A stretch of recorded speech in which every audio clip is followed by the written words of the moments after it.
सियासी दुनिया की कहानी भी क्या खूब है। पल में प्रलय हो जाए और पल भर में कोई शख्स अपने चरम पर पहुंच जाए। सिर्फ एक बयान और आपकी कहानी मटिया मेट। सिर्फ एक बयान और आपके सियासी दुर्ग की दीवारें दरक उठें। एक बयान ही तो था केंद्रीय मंत्री और राज्यसभा सांसद पुरुषोत्तम रूपाला का एक बयान और गुजरात में बीजेपी अपने सुपर टारगेट से चूकती नजर आने लगी। एक समुदाय आहत हो गया और अपने गढ़ में ही बीजेपी की नींद उड़ गई।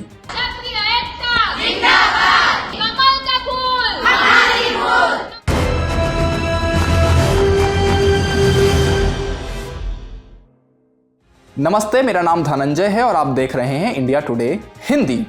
1 मई को प्रधानमंत्री मोदी ने अपने पहले और अंतिम 2 दिनों के चुनाव प्रचार अभियान का आगाज किया। दूसरी ओर राज्य में एक बड़ा आंदोलन आकार ले चुका है। वजह है मोदी सरकार के ही मंत्री और राजकोट लोकसभा सीट से बीजेपी उम्मीदवार पुरुषोत्तम रूपाला का एक बयान। गुजरात से हमारी साथी जुमाना शाह से पहले आप इस बयान और उसके बाद शुरू हुए विवाद को समझिए।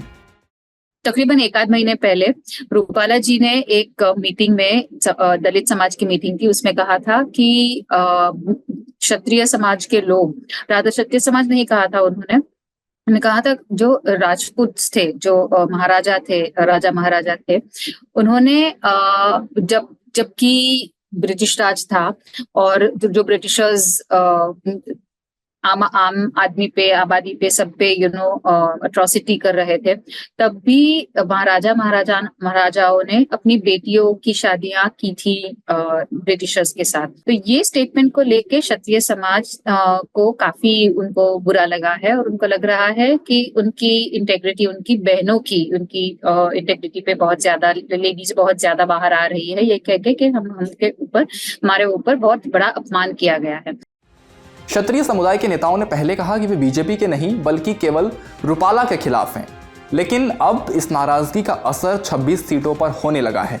पार्टी को इसका नतीजा बखूबी मालूम है, इसलिए बीजेपी प्रदेश अध्यक्ष CR पाटिल, CM भूपेंद्र पटेल और राज्य के गृह मंत्री हर्ष सांघवी ने कई बार क्षेत्रीय नेताओं से बातचीत की, लेकिन ये बातचीत विरोध के स्वर को दबा नहीं पाया। हमारा विरोध रूपाला से था।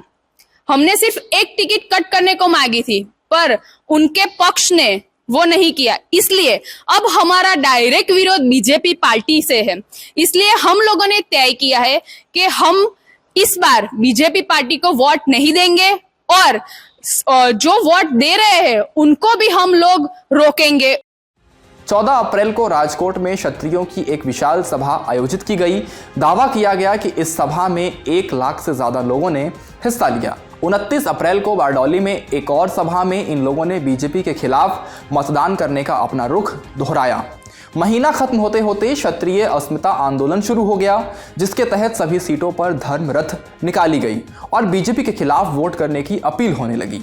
सवाल है कि आखिर बीजेपी इस क्राइसिस को मैनेज क्यों नहीं कर पा रही।